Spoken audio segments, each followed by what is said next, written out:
Amém, irmãos? Então, hoje nós vamos falar sobre a vitória sobre a morte. O texto é 1 Coríntios 15, então é a série que nós estamos estudando, e nós vamos ler o restante desse capítulo. Esse capítulo é o maior de 1 Coríntios, que tem 58 versículos, e hoje nós vamos fazer a leitura e a aplicação da palavra dos versículos 50 até os 58. Eu confesso, irmãos, que todas as vezes aqui realmente é algo que é desafiador. Pregar a palavra do Senhor é algo que traz muita responsabilidade. O reverendo Jones, quando ele me passou essa palavra, ele até falou assim: nossa, eu estou já querendo te passar outra palavra, porque é o encerramento da série, então isso traz uma responsabilidade maior. Mas ele falou: não, vamos lá, vamos, que o Senhor vai te abençoar e vai dar tudo certo. Então nós estamos aqui para que o Senhor nos use, e que nada daquilo que eu disser aqui seja vindo de mim, mas que venha do Senhor, para a honra e glória dele, em nome de Jesus.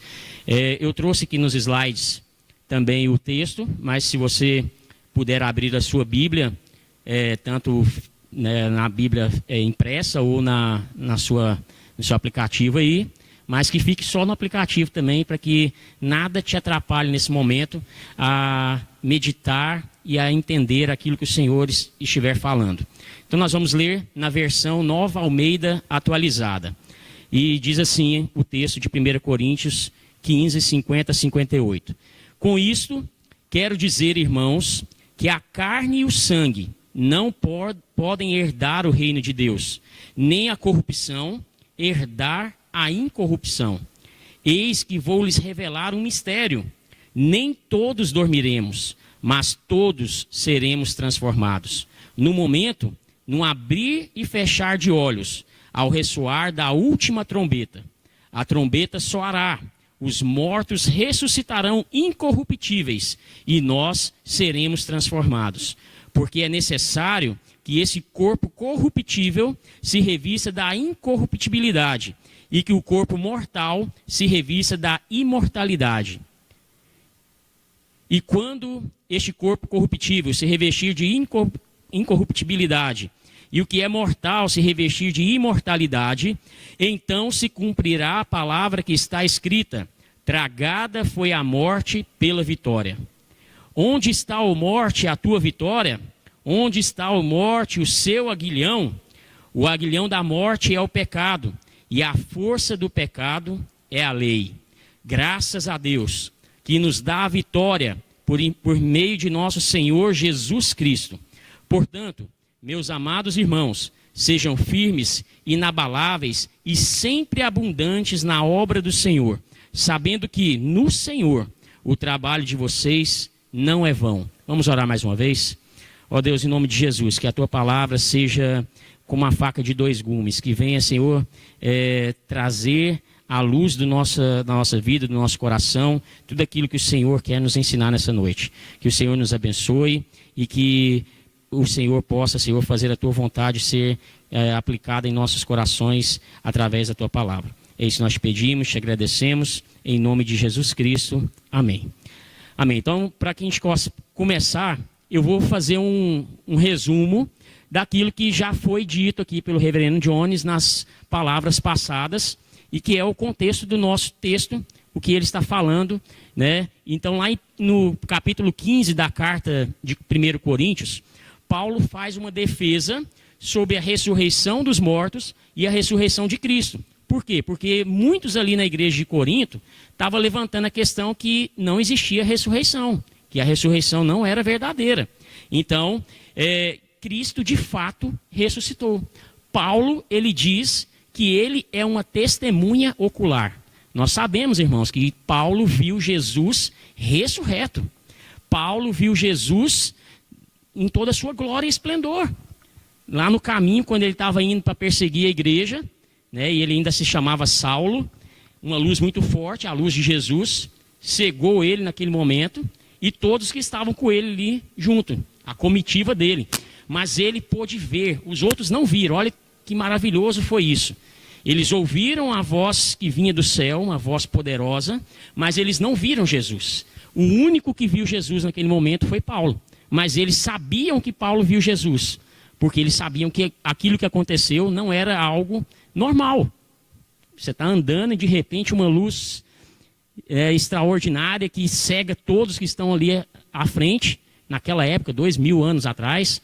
Né, hoje pode até ter um holofote gigantesco que, né, faça isso, mas naquela época não tinha. E Paulo viu a Jesus. Então, Paulo fala, ele testemunha aqui que Cristo de fato ressuscitou. Nos primeiros 11 versículos, Paulo ensinou o Evangelho, mostrando a essencialidade da ressurreição para a nossa crença. Então, o cristianismo, ele é fundamentado na ressurreição de Cristo. Sem a ressurreição de Cristo, nós estamos aqui fazendo nada. Tudo que nós estamos fazendo aqui não vale de nada. Nós vamos ver isso na palavra hoje também. Então, é essencial para nós cristãos crer na ressurreição. Porque se nós não crermos, vou falar para vocês, nós estamos no lugar errado e fazendo tudo errado. Não adianta nada do que nós estamos fazendo. Lá, naquela época, os gregos e os macedônios acreditavam que a matéria era má e por isso eles não criam na ressurreição. Eles viam a morte como o fim. Para eles, morreu, acabou, não tem mais nada para acontecer. Não acontece nada depois da morte. Os saduceus tinham uma visão de mundo naturalista e materialista. E por isso eles não criam em milagres como a ressurreição. Para eles tudo era matéria, tudo era natural. Não existia o sobrenatural de Deus. Não existia as coisas espirituais. Era tudo o que eles estão vendo e tocando. Como Tomé, eu tenho que tocar, eu tenho que ver para crer, né? Eu tenho que pegar para crer. Paulo ensina que se negarem a ressurreição, negam todo o evangelho. Negam que a morte tenha sido vencida. E, portanto, a crença que eles ainda mantinham era totalmente vã. Isso está no versículo 2 e no versículo 19. Então, é aquilo que eu acabei de dizer. Se nós negarmos a ressurreição, nós negamos tudo, todo o evangelho, toda a nossa crença. De nada vale o que nós estamos falando. A nossa sociedade hoje, já passou aqui. A nossa sociedade hoje, ela vive como se tudo se reduzisse apenas a essa vida. Então, vamos lá, vamos beber, vamos gastar, vamos fazer farra, vamos fazer tudo aquilo que a gente quer, porque, afinal de contas, a vida é passageira e nós vamos morrer e pronto, acabou. Então, não vai adiantar nada se estiver morto, não vai dar para fazer nada. Então, tudo se reduz àquilo que nós estamos vivendo. Mas nós não cremos nisso. Nós cremos que tem uma vida depois da morte. Aleluias por isso, porque o Senhor, Ele nos deu essa possibilidade. Mas para muitos, a morte é o fim. Nós sabemos que a morte é consequência do pecado. Todos, desde Adão e Eva, estão condenados à morte. Todos nós vamos morrer um dia. Todos nós vamos passar por essa experiência. Não adianta você falar assim, não, eu não vou morrer. Vai morrer. Porque a Bíblia fala que todos pecaram e todos vão morrer. Porque a consequência do pecado é a morte. Lá em Romanos 3, 23 fala isso. Cristo, Ele venceu a morte. Ele já ressuscitou. Ele é o primeiro, as primícias. E é a garantia que nós ressuscitaremos quando Ele voltar. Então, como o pastor disse na pregação passada, sobre a semente, que quando você planta a semente, tem as primícias, né, os primeiros frutos, eles são a garantia, eles são a validação de que aquilo que você fez vai dar certo. Então, se nascer os primeiros, pode ter certeza que vai nascer os outros, porque é uma consequência. Você plantou da mesma forma, nasceu os primeiros e os outros vão nascer. E Cristo é da mesma forma, Ele é a primícia. Ele é o primeiro a ressuscitar. E nós seremos ressuscitados também junto com Ele na vinda dEle. Da mesma forma que Ele, junto com Ele, não, Ele ressuscitou primeiro, né? Então essa ordem é importante. Ele ressuscitou e nós vamos ressuscitar quando Ele voltar. Entre a ressurreição de Cristo e a nossa, o Senhor já está reinando. Ele não vai reinar. Ele não vai ser rei. Ele já é rei. Ele já está reinando. Ele já está sentado no trono. Ele é o Senhor de todas as coisas. Ele é o rei. E Ele está destruindo os seus inimigos, subjugando-os debaixo dos seus pés. Então Cristo está esmagando todos os seus inimigos, destruindo um por um. E a morte vai ser a última a ser vencida. Ele já venceu, mas ela vai ser destruída totalmente. Nós vamos ver por que ainda nós estamos sob o efeito da morte. Estando a morte já vencida, Cristo nos dará um novo corpo apropriado para o reino de Deus. Então, nós vamos ver que para que nós possamos herdar o reino de Deus, o texto fala, nós temos que ter um corpo novo. Então vamos lá. A vitória sobre a morte. A vitória sobre a morte traz restauração plena. Então a vitória de Cristo sobre a morte nos traz a restauração plena. O que é pleno? É completo. Não é só em um detalhe, em um aspecto. É completamente restaurado. Esse corpo vai ser totalmente restaurado. O nosso pensamento, a nossa mente vai ser totalmente renovada. Nós não vamos mais pensar em maldade, em coisas ruins, em corrupção. Nós vamos pensar em coisas do reino. Então, com Cristo, com isso quero dizer, lá no versículo 50, irmãos, que a carne e o sangue não podem herdar o reino de Deus, nem a corrupção herdar a incorrupção. Então aqui está sendo claro, desse jeito não dá para herdar o reino de Deus. Nossa carne e o sangue não podem entrar no reino de Deus. A corrupção não pode entrar no reino de Deus. Deus criou todas as coisas perfeitas e perfeitamente habilitadas sem a morte. Quando nós vamos lá para Gênesis, lá no capítulo 1, nos versículos 10, versículo 12, 18, 21, 25, 27 e 31, Deus repete várias vezes, olha quantos versículos, ele falando, viu Deus que tudo era muito bom. Então Deus não criou nada ruim, nada que fosse mal naquele momento, ele criou todas as coisas perfeitas e perfeitamente habilitadas. Adão e Eva não morreriam. Adão e Eva não foram feitos para morrer. Os animais não foram feitos para morrer. Nós vemos lá no capítulo 3, que se você ainda não prestou atenção lá no que está escrito, os seres humanos não comiam carne de animal. Não se alimentavam de animal. Por quê? Não existia morte. Não existia a morte. Não podia matar uns aos outros, porque não tinha morte, não era só para os seres humanos, era para toda a criação. A Bíblia fala que foram feitas todas as ervas do campo, os frutos, para que nós nos alimentássemos disso. E para todos os animais também da mesma forma. Um animal não matava o outro para se alimentar. O ser humano não matava o animal para se alimentar, porque tudo foi feito perfeito. Nós não precisávamos de energia, gordura no nosso corpo para poder nos dar energia suficiente, porque nós já tínhamos tudo isso. Era para comer as ervas ali só para poder dar uma nutrida. Mas Deus já tinha feito tudo perfeito. Nada perecia, nada era mal, pecaminoso. Adão e Eva não tinham essa mente poluída, essa mente pecaminosa. Eles nem sabiam que eles estavam nus. Quando eles comeram do fruto, aí que eles perceberam, opa, peraí, agora já mudou tudo aqui. Então, o pecado trouxe isso. Lá no versículo 27 de Gênesis 1, fala assim, assim criou Deus o ser humano à sua imagem. A imagem de Deus o criou. Homem e mulher os criou. Então, Deus criou o ser humano à imagem dele. Então, se Deus é perfeito, se Deus é santo, Deus tinha criado a humanidade dessa forma também. E aí, o que aconteceu? O pecado tornou todas as coisas corruptas e trouxe a morte a toda a criação. Você acha que foi só o ser humano que morreu? Toda a criação. A Bíblia fala que os seres celestes, que são os planetas, o universo, também destoou daquilo que Deus tinha criado. Tudo.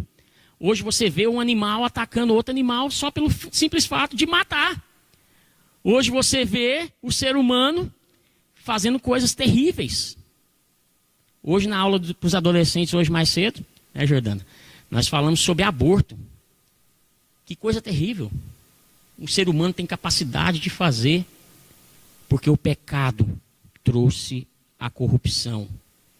Essa corrupção aqui não é a corrupção política, moral que nós vemos hoje. De falar, aquele político é corrupto. Aquele político é safado. Não, não é essa corrupção que está falando aqui não. Também. Mas a corrupção que está falando aqui é o destruir aquilo que Deus criou. É o distorcer, o deturpar, o colocar totalmente errado aquilo que o Senhor criou. Nós vemos que a sociedade hoje, ela está degenerada. Ela está caída.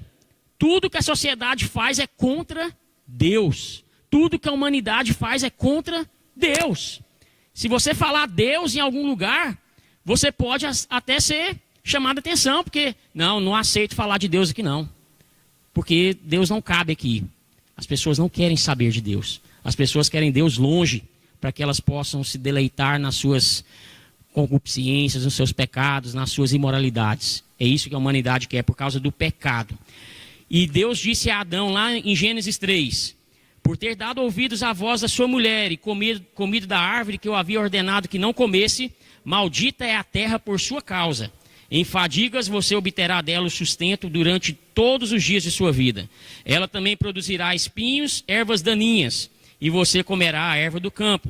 No suor do seu rosto você comerá o seu pão, até que volte à terra, pois dela você foi formado. Porque você é pó e ao pó voltará. Então aqui está falando que a terra foi corrompida, foi destruída, que agora tinha que ter um suor derramado para poder alcançar as coisas que precisava. E a Bíblia diz também que o salário do pecado é a morte eterna. Lá em Romanos 6, 23 fala que porque o salário do pecado é a morte, mas o dom gratuito de Deus é a vida eterna em Cristo Jesus, nosso Senhor. A corrupção do corpo vem através do pecado, que leva esse corpo a morrer, que leva à morte, se desfazer, voltar ao pó. Então, quando a gente trabalha, a gente tem um salário, não tem? Você faz um negócio, vai receber. Então, o pecado é desse mesmo jeito. Você está pecando, você vai receber um salário disso, a morte. Então, todos nós iremos morrer. Agora, nós temos que ver também que o reino de Deus é a plenitude de Cristo. É Cristo na sua maior glória, conquistado pela vitória sobre a morte. Então, a Bíblia fala que tem o primeiro Cristo, que é Adão. O primeiro Adão, que foi Adão, e o segundo Adão, que foi Cristo. Comparando que, através de um homem, entrou o pecado no mundo, e através de um homem, todo esse pecado foi desfeito. Então, Jesus é a nossa redenção. Por isso que nós falamos que Cristo é o nosso redentor. Redenção é ser tirado daquele lugar que você estava de perdição e ser trazido de volta para a luz. Então, isso é redenção. E Cristo é o nosso redentor. Cristo reina e toda a criação restaurada voluntariamente o adora, sem defeito, sem falha, sem mácula. Um novo céu e uma nova terra, onde Deus se manifestará em toda a sua glória, força e poder. Isso é maravilhoso. Imagine só um lugar que Cristo vai se mostrar em toda a sua força, em toda a sua glória, em todo o seu poder. Eu quero estar lá, meus irmãos. Se você não quer, ore ao Senhor, peça essa vontade para o Senhor, porque eu acho que vai ser maravilhoso demais, vai ser tremendo esse dia quando Cristo voltar. Então que todos nós aqui estejamos lá para louvar, agradecer ao Senhor pela bênção de estar lá com Ele.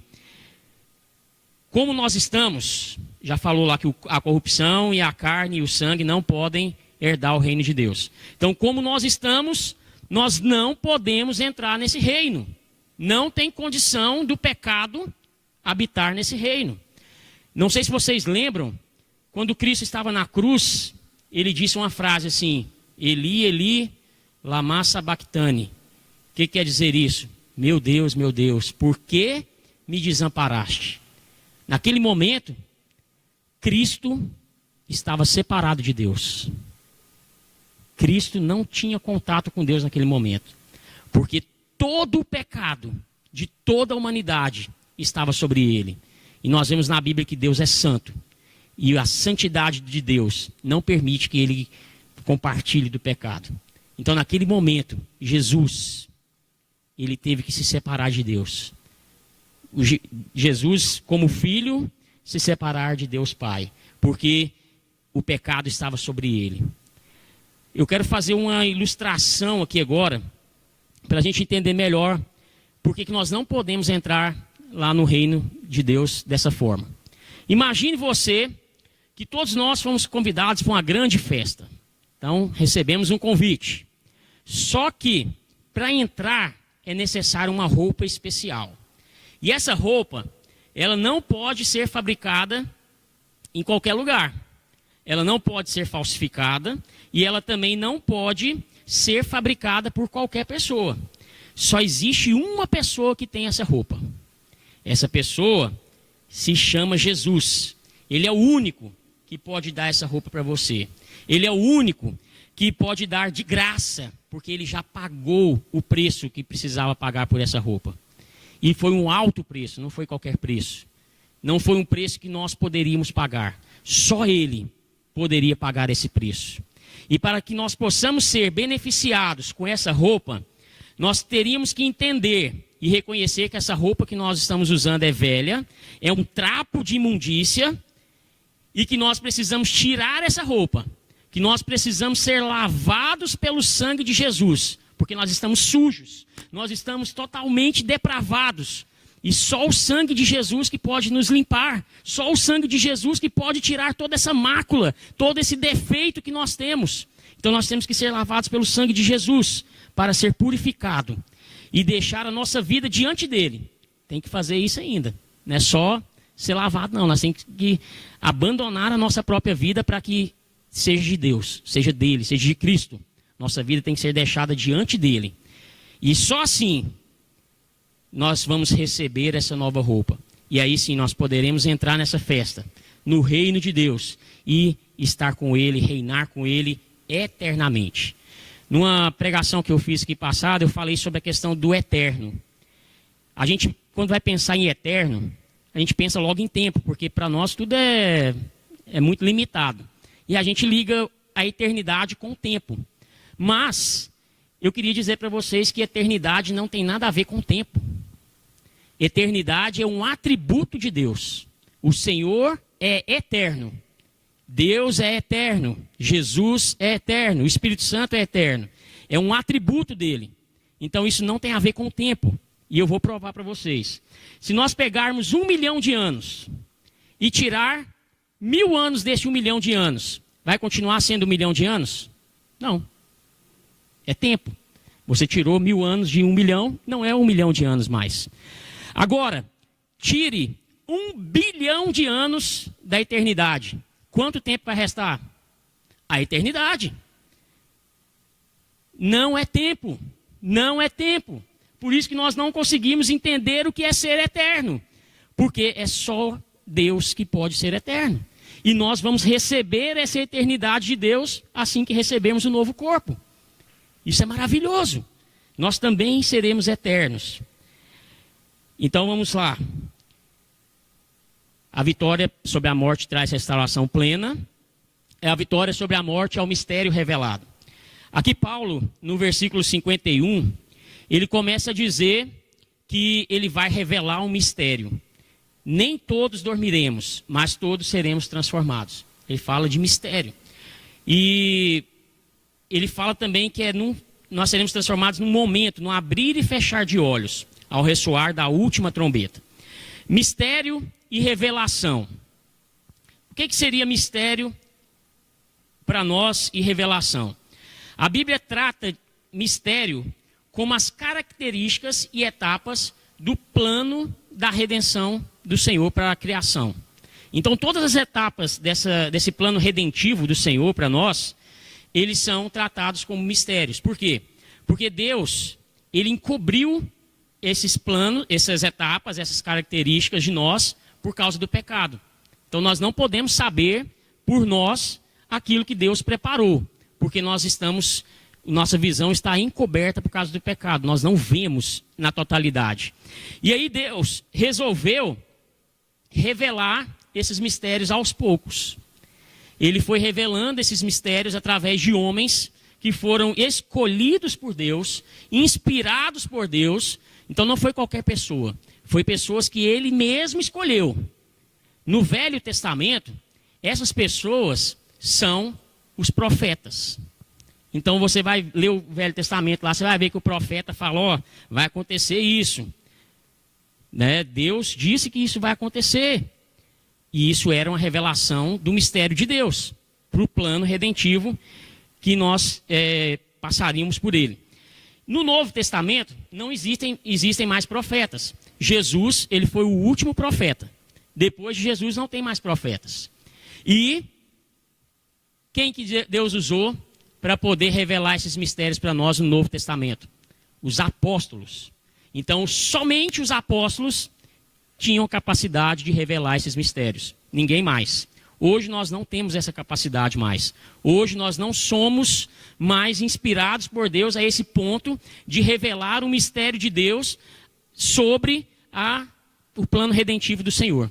Nós não temos mais essa capacidade, porque o Senhor cessou a revelação junto com os apóstolos. Então tudo que Deus queria revelar para nós sobre o plano de salvação já foi revelado. Não tem mais nada a ser revelado, está na Bíblia. Tudo aquilo que ele queria dizer já está escrito. É o que nós estamos estudando, é o que nós estamos vendo. Paulo era apóstolo, porque ele foi chamado pessoalmente por Jesus. Hoje nós temos algumas pessoas que se auto-intitulam apóstolos. Mas, na verdade, né, nós sabemos que Jesus não veio aqui para pessoalmente chamar essas pessoas. Os únicos apóstolos que tem na Bíblia são os 12 que tinham sido citados, e depois teve Matias e Paulo, que foi o último apóstolo, né, que foi chamado por Jesus.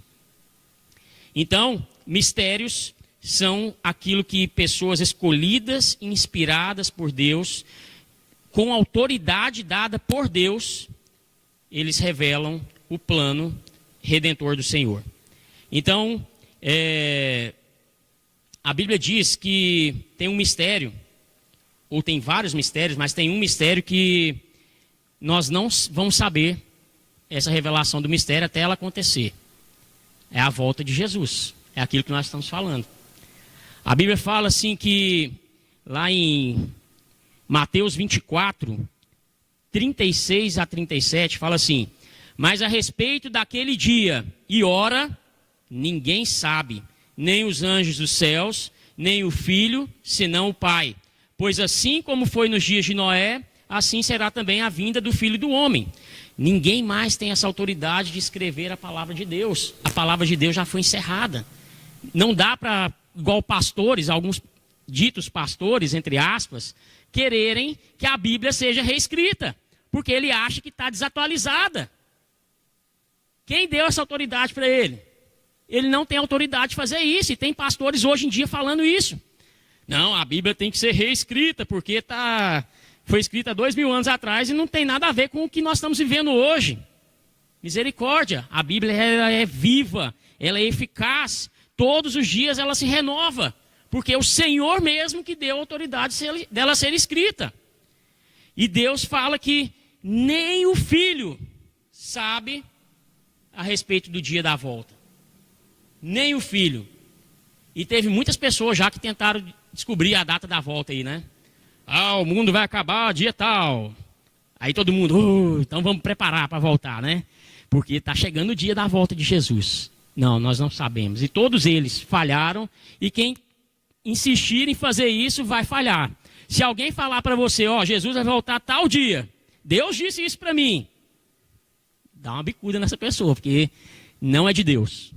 Não é de Deus. A Bíblia nos fala que ninguém sabe, ninguém tem essa informação. Isso é um mistério que Deus escolheu para não ser revelado, mas que ele vai acontecer. É certeza, porque foi escrito na Bíblia que ele vai acontecer. E essa é a nossa esperança. É por isso que nós estamos aqui, para que nós possamos nos preparar para essa volta. Então hoje não existem mais apóstolos, nem profetas. você tem que tomar cuidado com esses mistérios, revelações e visões pessoais, que alguém chega para você e fala assim, ó, é de Deus, viu? Deus falou para mim que agora aqui que vai acontecer isso com você. Não que Deus não possa fazer isso. Deus pode, Ele é todo poderoso. Mas você tem que tomar cuidado com algumas coisas. Primeiro, isso está de acordo com a palavra de Deus?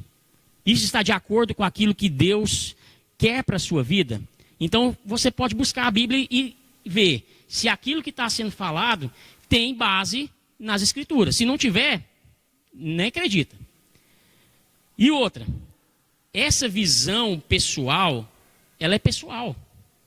Deus pode falar diretamente com você também. Mas as visões, a revelação, os mistérios que estão aqui na Bíblia, todos eles eram públicos, coletivos e visavam a edificação da igreja. E todos essas revelações, como Paulo revelou aqui, a gente vai ver que ele trouxe o Velho Testamento, uma profecia do Velho Testamento, para embasar e confirmar aquilo que ele estava falando. Ele não falou da boca dele algo que ele achou que ia acontecer ou que ele queria que acontecesse. Algo que já tinha sido dito lá atrás, ele falou, vai acontecer. Esse é o mistério. Então ele citou os profetas. Então isso é revelação de Deus. Então nós temos que tomar cuidado com aquilo que não é revelação de Deus. A ressurreição em Cristo nos torna vencedores com Ele e nos possibilita recebermos este novo corpo. Lá em Romanos 6, 4 a 8, fala assim, fomos sepultados com Ele na morte pelo batismo, para que como Cristo foi ressuscitado dentre os mortos pela glória do Pai, assim também nós andemos em novidade de vida. Porque se fomos unidos com Ele na semelhança da sua morte, certamente o seremos também na semelhança da sua ressurreição. Sabendo isso, que a nossa velha natureza foi crucificada com Ele, para que o corpo do pecado seja destruído e não sejamos mais escravos do pecado. Pois quem morreu já está justificado do pecado. Ora, se já morremos com Cristo, cremos que também viveremos com Ele. E isso aqui mostra que Jesus vai voltar. Já tem o dia, já tem a hora marcada. Quando esse dia chegar, nós vimos no domingo passado que os mortos vão ressuscitar com um novo corpo, com um corpo apropriado. Cada um segundo a sua espécie, né? Falou de animais, falou, né, de peixes, falou de aves, falou do ser humano. Cada carne conforme a sua carne. E que nós vimos também que Jesus, ele recebeu um corpo, que é esse corpo que nós vamos receber, e que esse corpo ele tem características especiais, né? Então esse corpo, Jesus com ele atravessou paredes. Jesus com esse corpo estava no lugar e de repente apareceu em outro lugar. Então esse corpo não vai ser limitado ao tempo e ao espaço. Esse corpo não vai ser limitado às leis naturais. Não vai ser limitado àquilo que nós achamos que é o padrão das coisas acontecerem. Mas o corpo de Jesus também, Tomé tocou no corpo dele. Então, conforme Cristo queria que o corpo dele reagisse, o corpo dele reagiria. E sem defeito, sem mácula. Jesus, ele ressuscitou sem as marcas dos açoites que ele tomou. Ele fez questão de deixar só a marca dos pregos, para que eles vissem que era Jesus de fato. Ele deixou de propósito, não porque precisava, não porque não tinha jeito de ser desfeito, mas ele quis que fosse assim, para que eles crissem que Jesus era de fato aquele que estava diante deles. Então, esse novo corpo, ele vai ser sem defeito, sem pecado, imortal, apropriado para entrar no reino de Deus. Imortal, nós não vamos morrer mais. Meus irmãos, pensem nisso. Hoje nós perdemos muitas pessoas por causa de doença, por causa de acidente, por causa de qualquer fatalidade. Esse corpo nosso aqui é tão perecível que nós não temos força para nada. Qualquer coisa nos derruba. Agora imagina um corpo que ele é imortal, sem defeitos, sem nada que possa destruir esse corpo. Ele não vai perecer, ele não vai envelhecer, ele não vai ter essas características corruptas que nós temos no nosso corpo. Esse é o corpo que nós vamos receber. E Paulo diz que aqueles que vão ressuscitar em Cristo vão receber esse novo corpo. Mas ele fala também dos vivos. Eu falei que todos vamos morrer, certo? Exceto se Cristo voltar agora. Se Cristo voltar agora, nós estaremos vivos. Nós vamos precisar morrer para receber esse novo corpo? O que vocês acham? Que para que a gente receba esse corpo é necessário que nós passemos pela morte? É necessário. Mas quando Jesus voltar, a partir do momento que Jesus voltou, acabou. Não precisa mais morrer. Porque tudo já vai ser feito novo. Tudo já vai ser feito da forma que Jesus quer. E Paulo acreditava que Jesus ia voltar naquele tempo. Porque ele fala, nem todos morreremos, nem todos dormiremos. Então ele achou que ele poderia ser um desses que estaria vivo na volta de Jesus. Mas ele morreu. E no dia que Jesus voltar, todos, inclusive Adão e Eva, vão ser ressuscitados. Todos, sem exceção de ninguém. Pode ser os pecadores, pode ser os que morreram em Cristo, vão ressuscitar. E aqueles que estiverem vivos, eles vão receber um corpo instantâneo. Jesus apareceu, já era o corpo antigo, já está no novo corpo.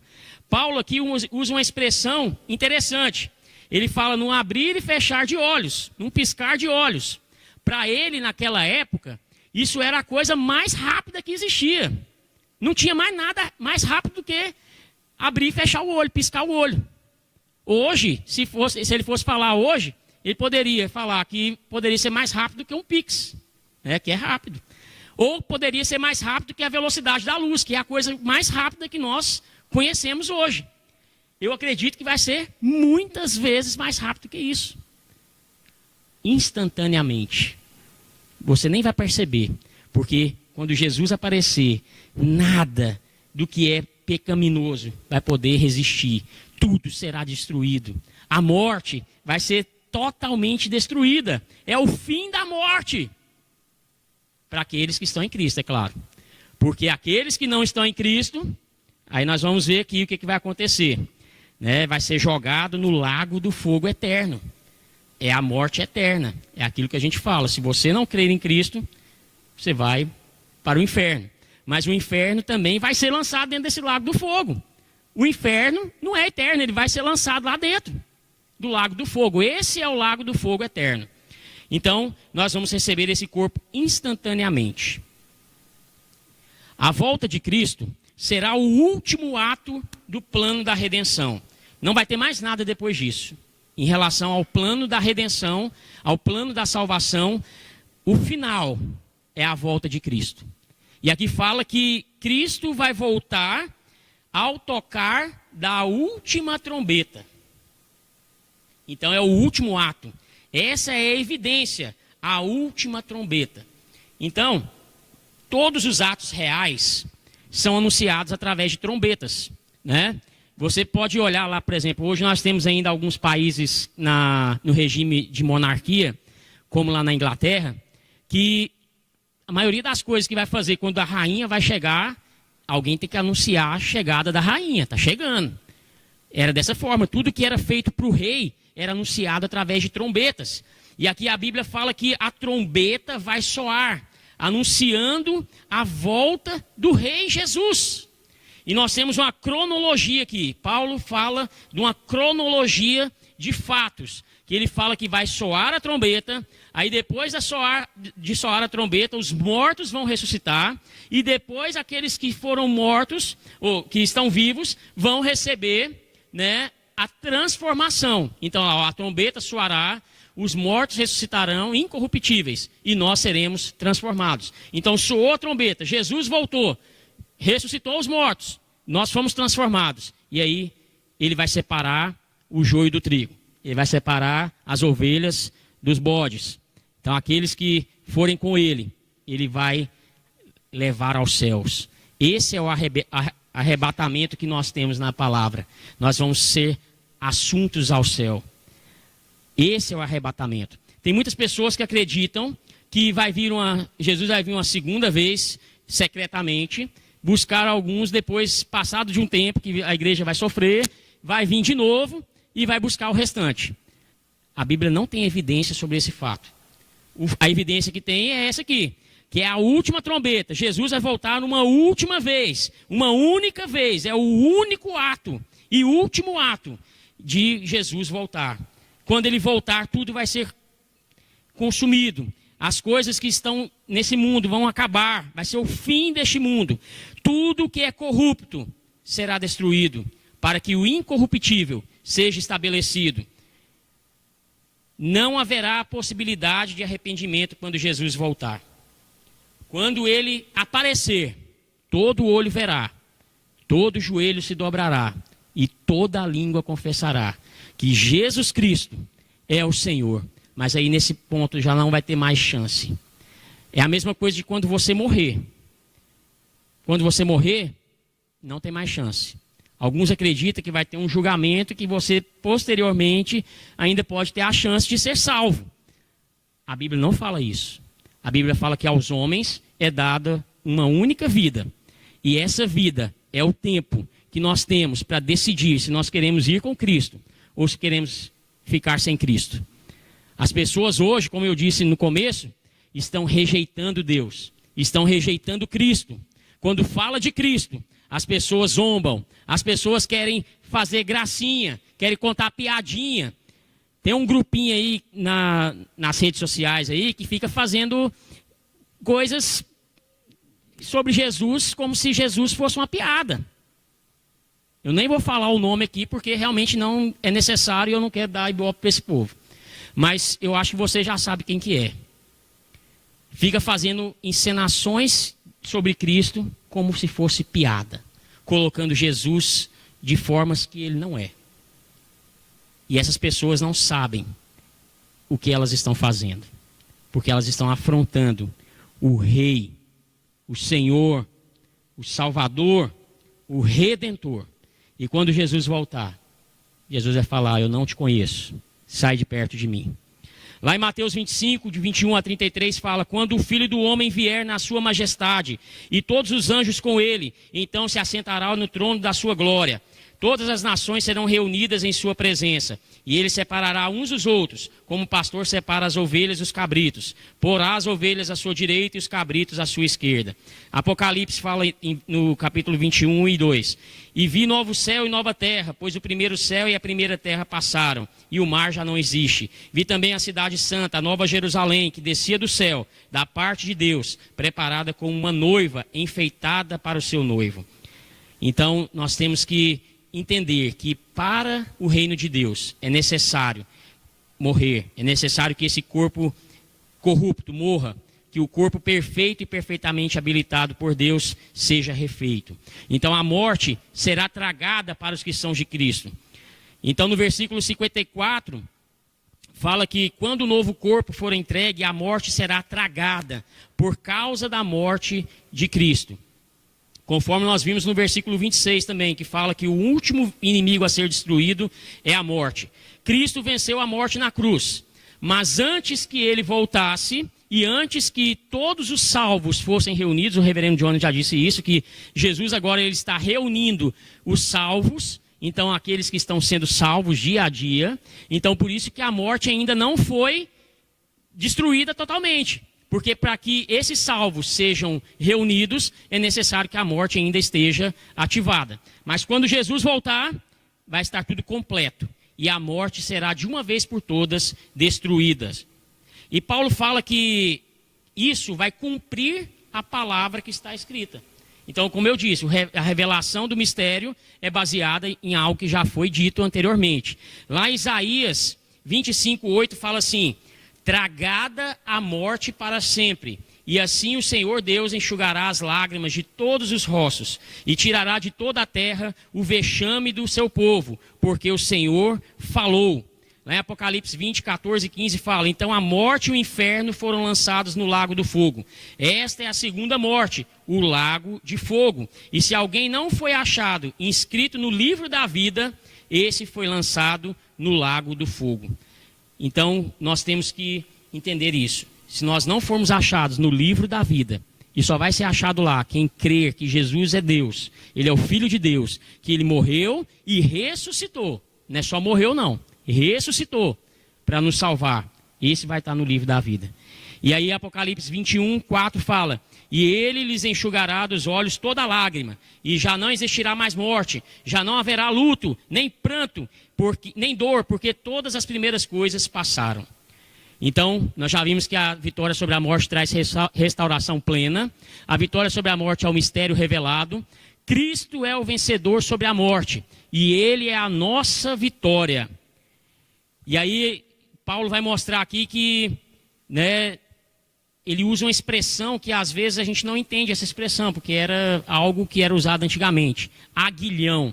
O aguilhão era uma ponta, de ferro que era colocado numa lança e era puxado pelos bois para poder fazer o buraco na terra para fazer a plantação. Então essa lança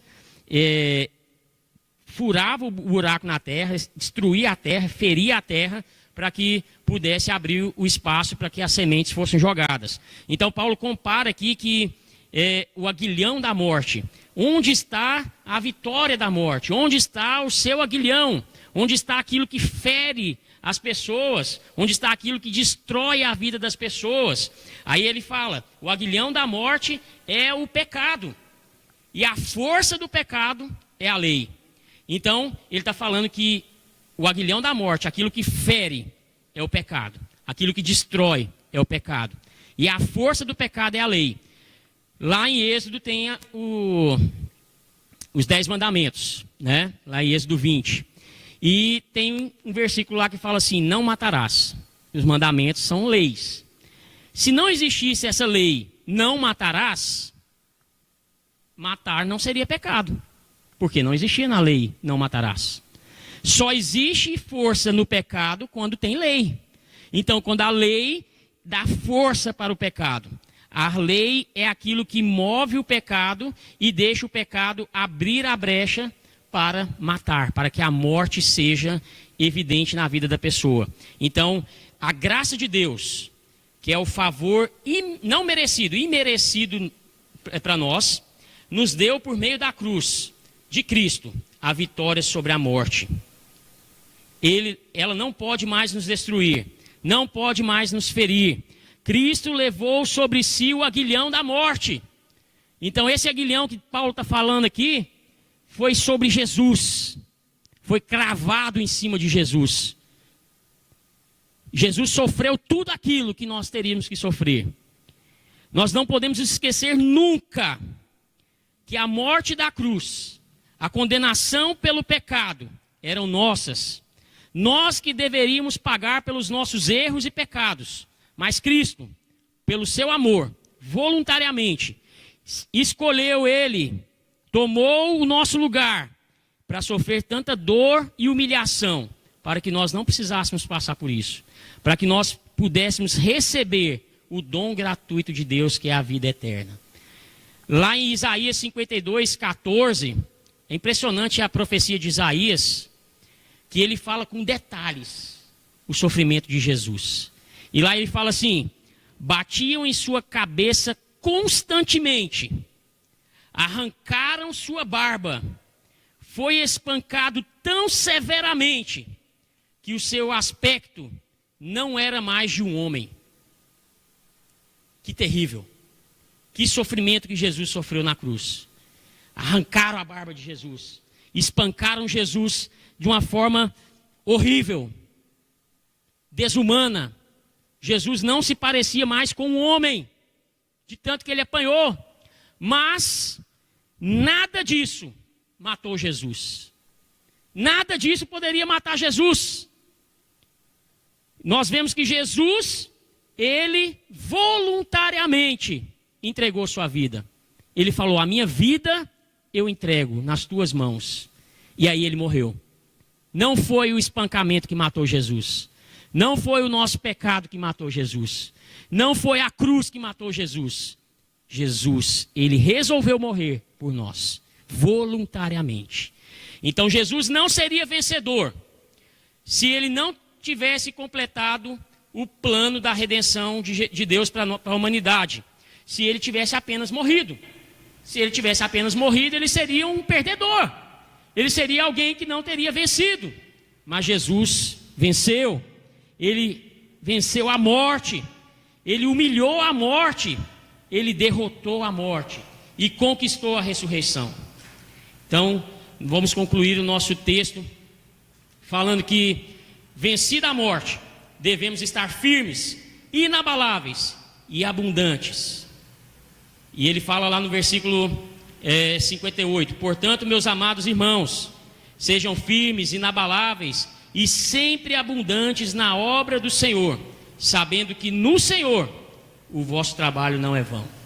Então aqui fala que depois de tudo isso que nós vimos, depois de tudo isso que nós ouvimos, que Jesus venceu a morte, que a morte já não tem mais poder sobre nós, nós não devemos temer nada. Nós não podemos mais nos dobrar a nada, porque nós somos mais que vencedores em Cristo Jesus. Então nós temos que entender que nós temos que viver abundantemente. Abundantemente. A obra completa de Cristo desfaz todos os efeitos malignos oriundos do pecado e da morte sobre a nossa vida.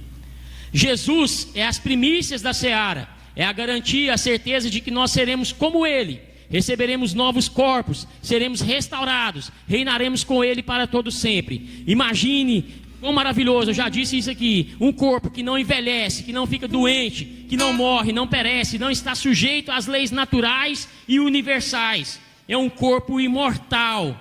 Imagine esse corpo, você receber isso.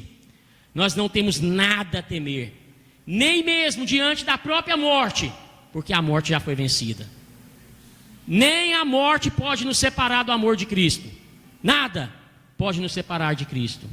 Então, meu irmão, eu quero que você pense nisso. Você é uma nova criatura. Você foi lavado, restaurado pelo Senhor. Vai receber um novo corpo quando Ele voltar. Você vai vencer a morte, como Cristo venceu a morte. Então você não pode ficar parado. Você não pode ficar só no banco. Você não pode ficar se escondendo nas redes sociais. Eu não vou falar que eu sou cristão não, porque tipo assim, o povo vai zoar de mim. Não vou falar que eu sou cristão lá na minha escola, no meu trabalho, porque o povo vai me rejeitar. Que rejeite, que te afronte. Hoje em dia, tem cristãos na China, em outros lugares do mundo, morrendo por causa de Cristo, sendo perseguidos por causa de Cristo. Eles estão se reunindo subterraneamente, é a igreja subterrânea. Se você pesquisar na internet, igreja subterrânea, você vai ver. Mas a mídia não mostra isso. A televisão não quer mostrar isso. Não quer mostrar que pessoas estão entregando a sua vida por causa de Jesus. Paulo, todos os outros apóstolos entregaram a sua vida por causa de Jesus. Paulo, mais ainda, ele era perseguidor, ele matava os cristãos. Mas quando Jesus mostrou-se a ele, ele entregou a sua vida por Jesus.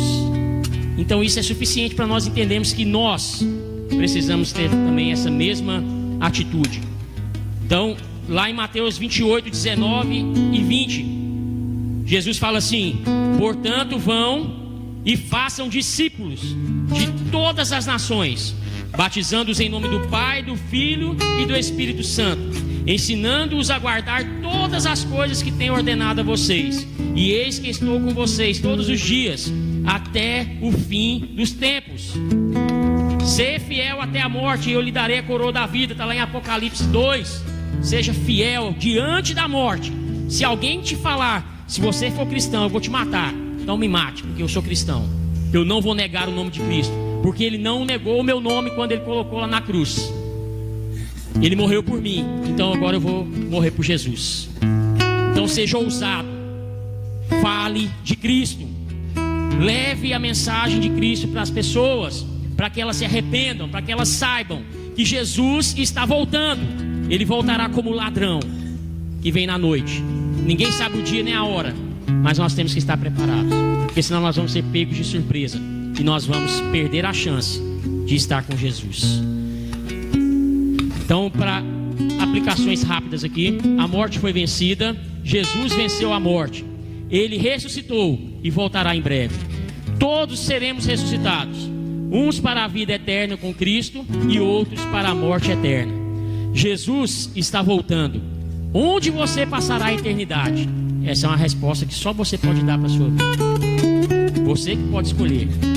É claro que Deus, é Ele que vai permitir todas as coisas. Mas onde você quer passar a eternidade? Com Cristo ou sem Cristo? Se no céu, mude sua vida. Seja abundante na obra do Senhor. Viva com excelência e glorifique ao Senhor com todo o seu ser. Ser fiel até a morte. Aquele que está em Cristo já está vivendo a vida eterna. Nós não vamos viver a vida eterna só quando Jesus voltar. Se você já se entregou a Jesus, você já está vivendo a vida eterna. É por isso que você diz não para as coisas do mundo. É por isso que as coisas que o mundo te oferece não tem valor para você. Porque as coisas que têm valor para você são as coisas do alto, são as coisas do reino do Senhor. Não devemos temer nada, nem diante mesmo da própria morte, pois ela já foi vencida. Nós somos mais que vencedores em Cristo Jesus. Seja firme e inabalável e sempre abundante na obra do Senhor. Tenha certeza de que no Senhor o nosso trabalho não é em vão. E a obra completa de Cristo desfaz todos os efeitos malignos oriundos do pecado e da morte sobre nossa vida. Viveremos eternamente com o Senhor, sem sofrimento, sem dor, sem doença, nem morte. Louvado seja o Senhor e Salvador Jesus Cristo. Aleluias. Que Deus nos abençoe.